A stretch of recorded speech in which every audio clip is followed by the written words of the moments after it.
Hey guys, my name is Manish Arora. Welcome to my YouTube channel. दोस्तों, हमें से ऐसे बहुत सारे लोग होते हैं जो ये सोचते रहते हैं कि अपनी डे जॉब के साथ कैसे अपने पैशन को फॉलो किया जाए, कैसे अपनी डे जॉब और पैशन के बीच में बैलेंस बनाया जाए. But it's not that easy because your job, day job which is Monday to Friday और even Saturday takes a lot of your time. 10 से 12 घंटे लग जाते हैं. मैंने ऑफ लेट कई बुक्स भी पढ़ी हैं जिसमें रेकमेंड किया जाता है कि आप अपनी जॉब को छोड़ दीजिए और पैशन को फॉलो कीजिए. बट लेकिन प्रैक्टिकल ग्राउंड्स पे पॉसिबल नहीं हो पाता है because we all need money to pay our bills. आज के इस वीडियो में मैं आपको 3 ऐसी बातें बताऊंगा जिसको फॉलो करके आप कहीं ना कहीं अपनी डे जॉब और पैशन के बीच में कुछ बैलेंस ला पाएंगे. कहीं ना कहीं आप अपनी जो क्रिएटिव परस्यूट है उसको स्टार्ट कर पाएंगे. लेकिन उन 3 बातों को करने से पहले, आपको बताने से पहले एक छोटा सा डिस्क्लेमर आपको बता देते हैं.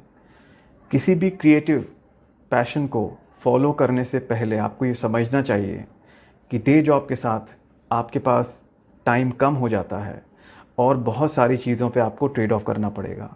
कहीं ना कहीं आपको कुछ चीज़ों को सैक्रिफाइस भी करना पड़ेगा अपने क्रिएटिव परस्यूट को फॉलो करने के लिए. दोस्तों, उन 3 चीज़ों में से जो सबसे पहली चीज़ है, the first thing out of the 3 is resistance. Steven Pressfield की book the war of art resistance को बहुत अच्छी तरह एक्सप्लेन करती है. कहती है कि अगर आप म्यूजिशियन हैं लेकिन you are not creating any music, if you are a sports person but you are not playing any sports, if you are a writer who is not writing at all, then the distance between these 2 points is called resistance. जो आप कर रहे हैं versus जो आप करना चाहते हैं, इसके बीच का जो डिस्टेंस, जो गैप है, वो रेजिस्टेंस कहलाता है. And there is no presence of resistance outside your body, it is within you. ये बुक ये भी कहती है कि if you are starting a journey and suddenly you see people around you start behaving in a different way with you, or they start getting angry, then it also means that it's not them, it's also some kind of a resistance. मैं आपको resistance के कुछ और forms बताता हूँ. I don't have time. Sorry, I don't know what to do. I really have no idea how to start. I don't think I'll be able to do it. अगर मैं लिखता हूँ तो पढ़ेगा कौन मेरी books? It's too difficult to do all these things. It'll take ages, it'll take 20 years. तो ये सारी जो चीज़ें हैं which is within us, ये resistance ही है. It's a form of resistance. Second point, मैंने कहीं पे पढ़ा था कि the key to glory starts after office hours. तो अगर आप ऑफिस से आके बहुत थक गए हैं, या रात में 2 घंटे आप नहीं निकाल पा रहे हैं, या सुबह अगर आप उठकर अपने लिए 2 घंटे स्पेंड नहीं कर पा रहे हैं, if you don't have a regiment either in the morning और in the evening, late evening, to invest your time in creative pursuits, then there is some issue, then you are not serious about it. एक on a lighter note, एक मैंने कहीं कहानी पढ़ी थी कि creativity is a girlfriend और a boyfriend you can take. और वो एक किसी कैसल में अपने आप को उसने बंद करके रखा हुआ है. वो तब तक कैसल का दरवाज़ा नहीं खोलेगी टिल द टाइम ही और she is convinced that you really love her him. कहने का मतलब ये है कि if you are really passionate about something, then you will definitely find out time for it either in the morning और in the evening.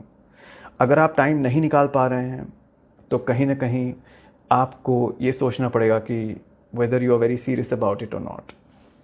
तीसरी चीज़ जो मैं आपको बताने जा रहा हूँ, शायद आपको सुन के बहुत अजीब लगेगा, बट ये मेरा खुद का एक्सपीरियंस है और मैं इसे स्टेप 1 कहता हूँ. And I believe step 1 is the most important step in any creative pursuit.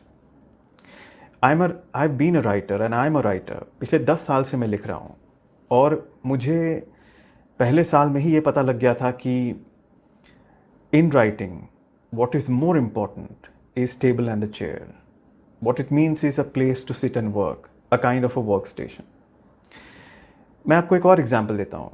If you are a sports person or if you want to be a sports person, going to the ground early in the morning is much more important on a daily basis than even playing on the ground.